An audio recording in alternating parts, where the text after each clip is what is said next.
Hello, and welcome to Color Commentary.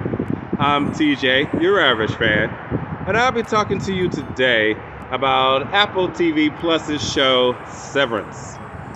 And we're going to be discussing episodes 3 and 4, and we're going to get right into it. Spoilers! Okay, so from what took place the last time, we got a good old Pete that got fired. He hanging out at Mark's house, and like I said before, he was trying to explain to him some stuff that was going on. He made a map for him of the floor that they work on, so to try to figure out what was going on there. Well, as we move on, Pete's having a bit of a mental breakdown. We learn a little bit more about the severance idea anyway, and how his reintegration is affecting his brain, so his memories are bleeding into one another. And so he's like, but since he knows Mark is the most consistent thing as he going back and forth between the people at work and the real outside world that he is actually in. So we know that there literally is a compartmentalization of your memories completely when you use this procedure on yourself. It's terrible, absolutely terrible. He having nosebleeds and all kind of stuff from this crap because he's trying to get his brain back. So Mark goes to work. In the process of Mark going to work, neighbor/boss decides she gonna sneak in his house. Now Pete has been hiding out in his basement. She sneaks into his house. Pete hides. She finds nothing, but he see her, and that's when his brain really started to flip out because he see boss/neighbor lady, and so he running from them. They trying to find him to get the device out of his head to try to figure out how did he do it. So yeah, she ended up not finding him. She left, but she took Mark's candle that his wife had made. Turns out his wife looked like she died in a car accident. Yeah, I was like, this woman is creepy as fuck. She done took his shit. She started bringing him cookies and making him feel bad. I'm like, what? The boss lady/neighbor is a freaking creep all day. She's weird. She's way too invested in Mark, and I need to understand why. Also, his brother-in-law, who writes books, brought him a book over to the house, and then she took the book, took it to work, had her security guy look through it to see if anything was going on with it, who it was from, and all that good stuff. Dude didn't wrap the book back up to take it back. He left it in one of the offices just sitting on a chair. And there's not supposed to be any outside contraband going in and out this particular place, especially not the 7th floor. Why? Because that's what the new girl, Holly, whatever her name is, Haley, she tried to do that. She was like, I'm going to write on her arm. She's like, I'm going to write on a note. I'm going to do everything. And that's how she ended up almost getting sent to the break room and Mark went. This time, she decided to try to do it. She decided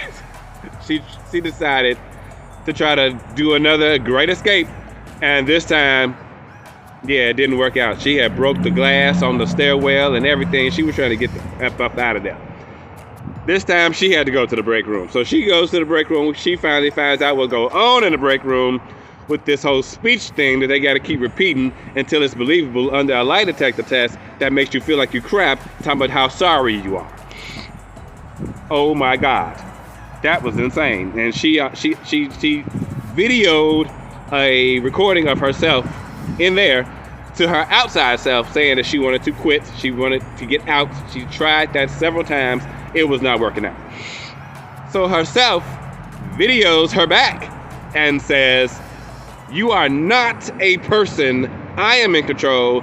I am the one that's important. And I said you work in there. That's it. That's all. Get over it. Well, Inside Hallie didn't take that too well. I'm going to just say that real quick. She didn't take that too well. Meanwhile, the other dude, I forget his name. I want to call him Greg so bad, but that's not his name. This guy's been in a lot of movies.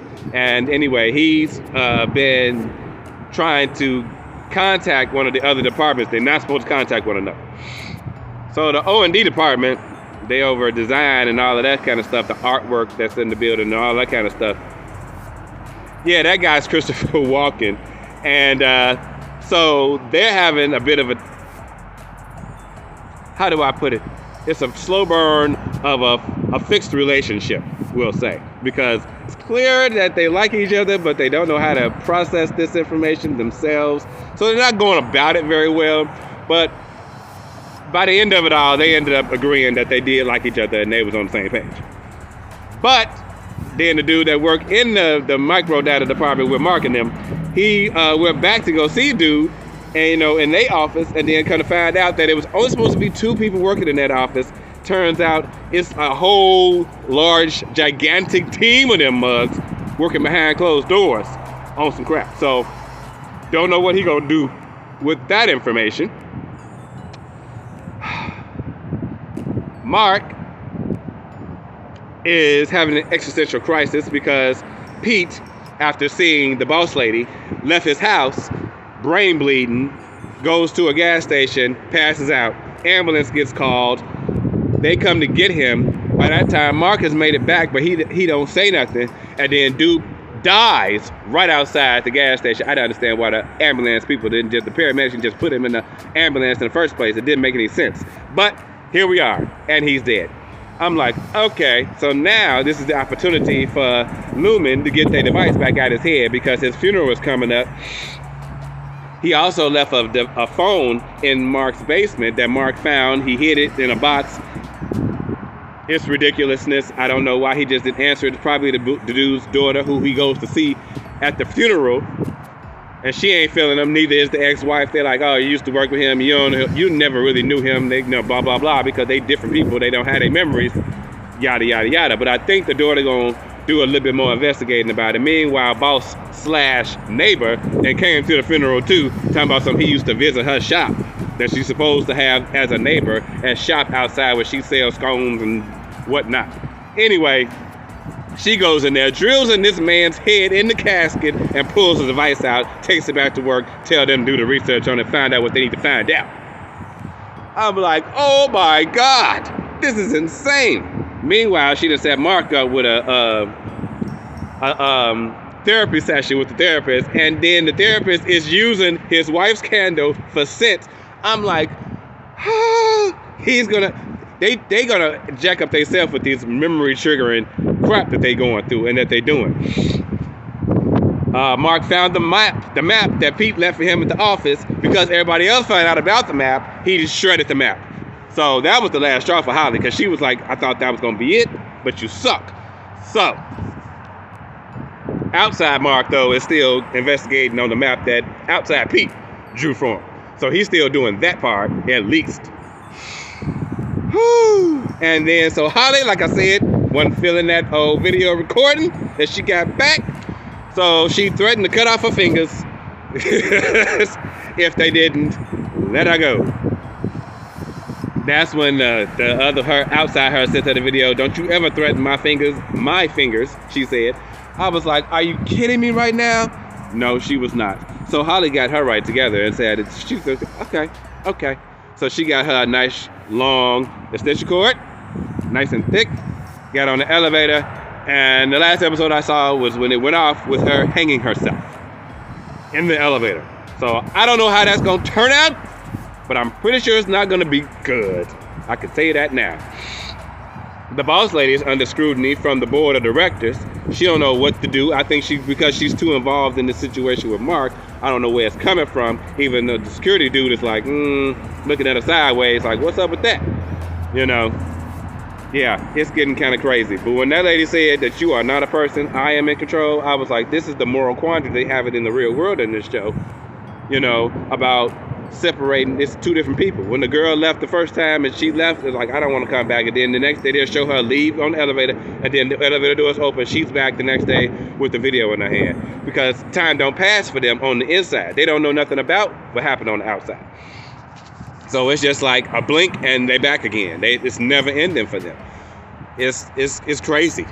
It's totally insane. And I need to know more.